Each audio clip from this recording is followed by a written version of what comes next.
अस्सलाम वालेकुम दोस्तों, आओ आया बिलावल खोखर। ये तो असांजे भाउ जो सिंधी यूट्यूब ते चैनल है ज़फ़र नॉन स्टॉप, उन ते मज़ाया फनिंग इस्लाही ऐं सोशल हवाले से तव्हांखे ड्रामा मिलंदा, क्लिपूं मिलंदियूं। तमामु बहितरीन चैनल आहे ऐं ज़फ़र पाण भी बेहतरीन इंसान आहे। ज़ाहिर आहे पाण बेहतरीन इंसान आहे, हुनजो चैनल भी अहिड़ो हूंदो। ॾिसण न सारींदा मुंहिंजा दोस्तों। दोस्तों ये असांजे सिंध जा तमामु वॾा लेजेंड आर्टिस्ट राइटर उस्ताद अनवर शाह साहब ऐं उन सां गॾु असांजो पहिरीं प्यारो भाउ मुमताज़ अली ख़ासकेली जंहिंजो ड्रामो हले पियो मीरा केटीएन ते। अस्सलाम वालेकुम उस्ताद। वालेकुम सलाम।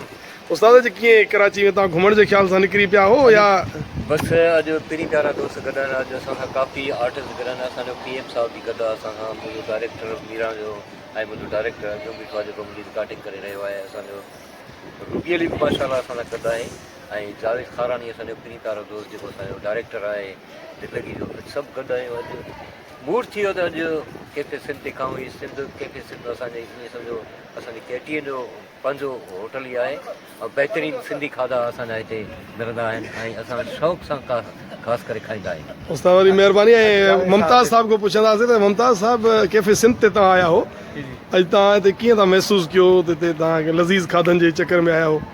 ज़फ़र साहब अॼु असांखे वरी ख़ुशी थी आहे जो असां पंहिंजे जेके KTN जी मैनेजमेंट जंहिं सां कमु कयूं था, हीअ उन्हनि जो ई होटल आहे कैफे सिंध ऐं जिते अचण जो मौक़ो मिलियो आहे ऐं इंशाल्लाह मज़ो ईंदो।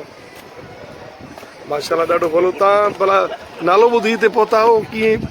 जी जी बिल्कुलु बिल्कुलु नालो हलो अंदरि ॾाढी तारीफ़ ॿुधी आहे कैफे सिंध जी माशाल्लाह। तव्हां ईंदव त तव्हांखे वरी ख़बर पवंदी हितां जा खाधा छा आहे। हलो त अंदरि ॾिसूं था। हज़रीन कैफे सिंध जिते तव्हांखे मुकमल लज़ीज़ सिंधी खाधा मिलंदा।